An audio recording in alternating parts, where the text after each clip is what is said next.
Greetings everybody, welcome to the Pipe Farthing.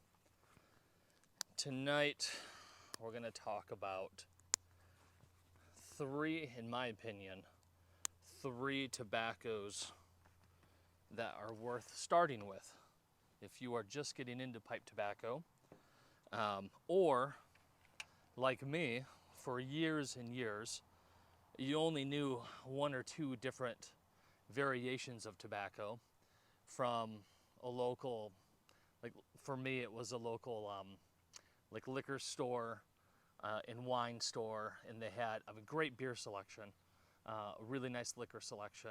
It was a locally owned shop. They had I would say a decent humidor for cigars. I'm not really into cigars that much. And they always had a couple essentially like house pipes. And years ago they had about like 6 or 8 blends for tobacco. Now they have probably about 20 different blends, maybe even a few more, probably more, like 24 blends. I don't know where they source it from or anything like that. But for years I smoked whatever their version of black cordial was. And then they had another one called if I spit a little bit, another one called Philosopher's Blend. I liked both of those. I haven't smoked either of those in quite a long time, because I have discovered the whole world of pipe tobacco, and there is so much out there. I almost want to say too much. That's what I almost want to say. But there's some good stuff out there. So maybe you're brand new to pipe smoking, or like me, maybe you just didn't know there was a whole world of different pipe tobaccos out there. And when I say a whole world, I mean a whole world. It is crazy the different amount of blends that are out there. Okay. I want to share with you 3 blends that I think are really good for beginners.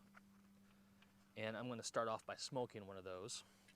This is Bill's blend from the Country Squire. Let me get this lit and then we'll start talking about that just a little bit. Sound good? Sounds good.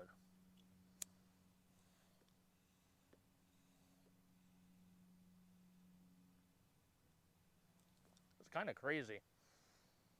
I have all kinds of different lighters.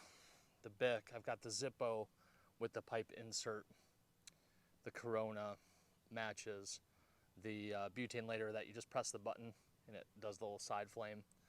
And I found that I use different lighters for different occasions, but kind of my go-to every day has just kind of been the Bic, which is kind of weird. I thought I'd go more for the fancier all the time, but not really.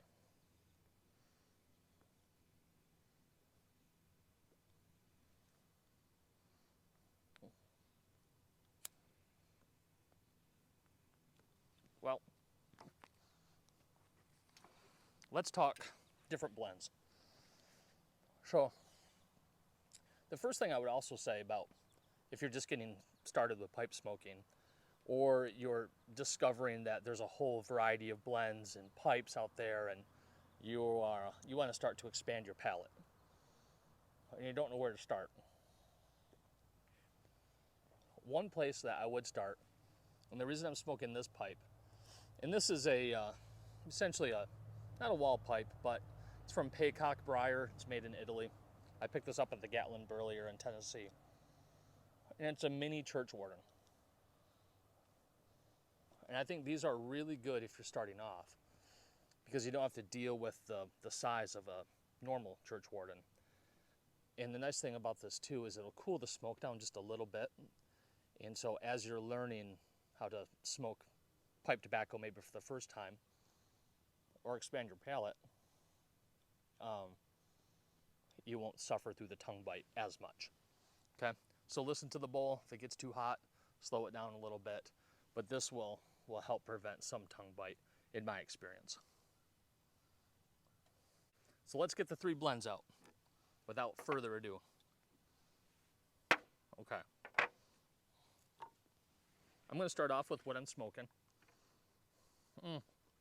Yeah, let's talk about these and I'll talk about why I chose these in general. First one is Bill's Blend from the Country Squire. That's what I'm smoking now. It is a delightful, I think the Country Squire has write-ups on these on their website, but this one clearly has vanilla in it. And I would almost explain or describe this as a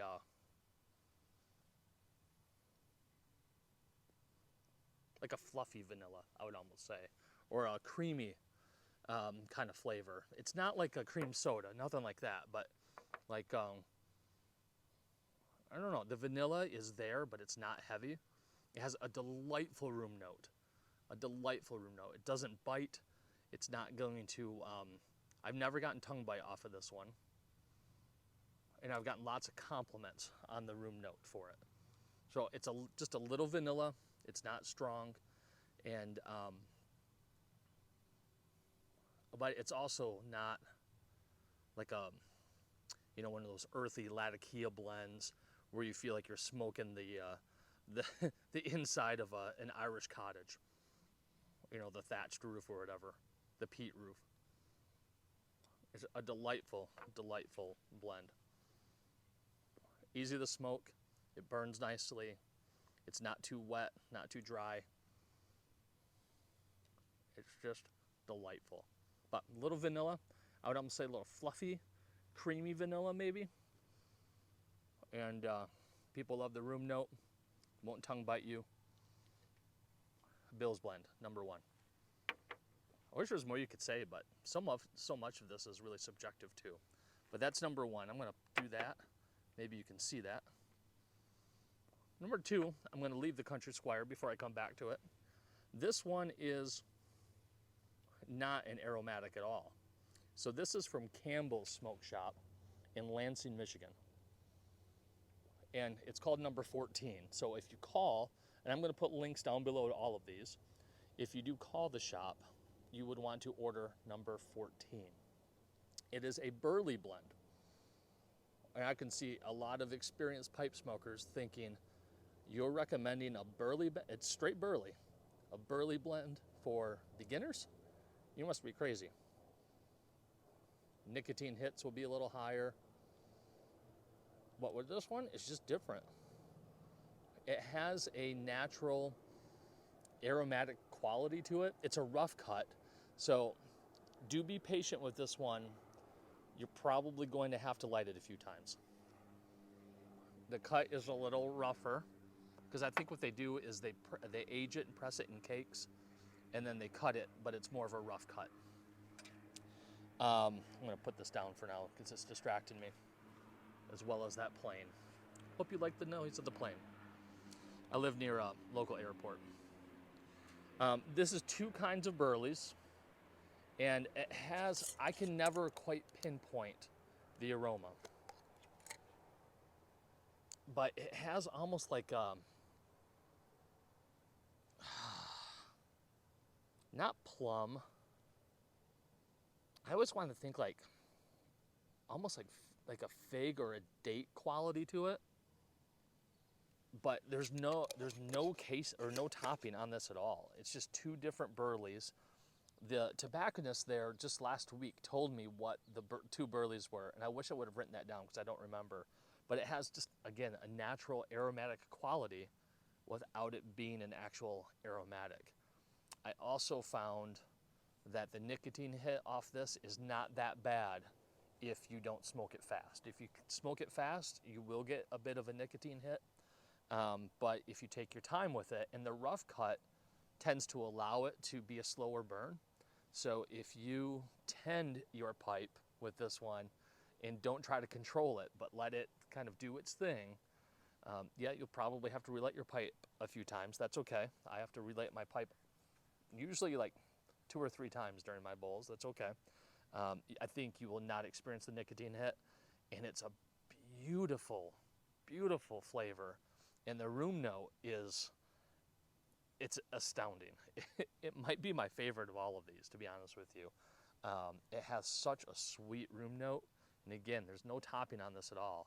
It just has a natural aromatic quality. I think you will enjoy this. So it gives you a little bit of a beginner quality here. So you do get the vanilla, not aggressive at all.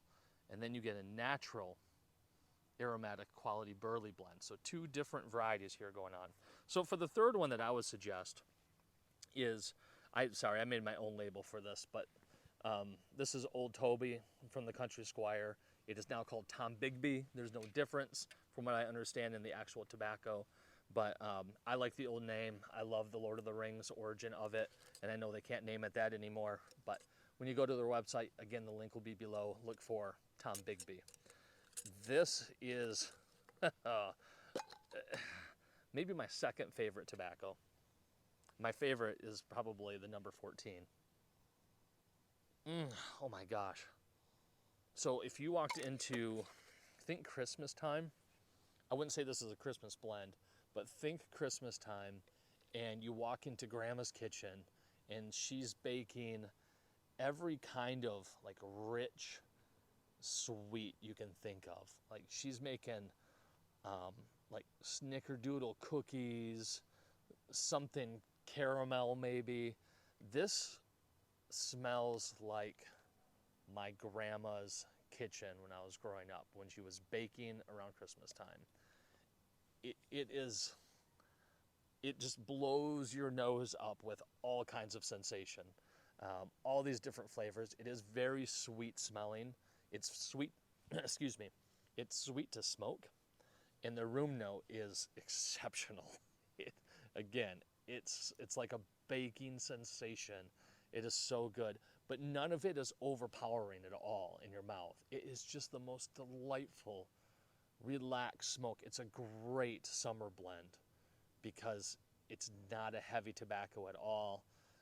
I found that if you do smoke it a little fast, you're going to get a good dottle in the bottom of your pipe. But again, if you tend it, don't rush it, then you will not experience the wetness in your pipe. And if you do, that's okay. Just zip a pipe cleaner down and take care of that. This is the only one of these three that I do experience a little bit of a wetness or moisture problem in my pipe while I'm smoking it, if I smoke it too fast. But this gets you out of that cherry, all the fruity aromatics. This gets you out of there, but it's a very beautifully aromatic experience. I'm probably not doing a great job at explaining this, guys. I apologize, but these are three blends that I would recommend for beginners. One criticism I might get here is I chose bulk blends. These are all bulk blends, so you don't get that cool experience to go tin shopping. I have a variety of tins in my case where I keep all my tobacco in my pipe stand, but it is, yeah, I get it. It's a fault of this little trio here, right? There's something fun about tin art.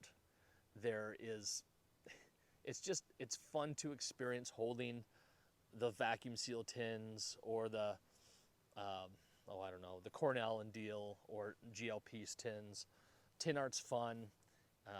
It's kind of neat to have a stack of those. Absolutely, 100%. I get it. The nice thing about these is you're going to jar your tobacco anyway. So the moment you take them out of tins, it's going into these anyway, or at least it should. So it's inevitable. The jar's going to come out. So I decided not to have that impact my decision on your first three tobacco blends. So call the shops. Country Squire you can order online. From Campbell's you have to call and order. I think that's a Michigan law thing. Both are wonderful shops. I'll talk about them in another video soon about what I like and dislike about pipe shops. Those are two shops that I like a lot. I could keep rambling. I'm going to cut this video off. It's probably too long already. Yeah, thanks for stopping by the Pipe Farthing, and I'll see you on the next video. God bless you all.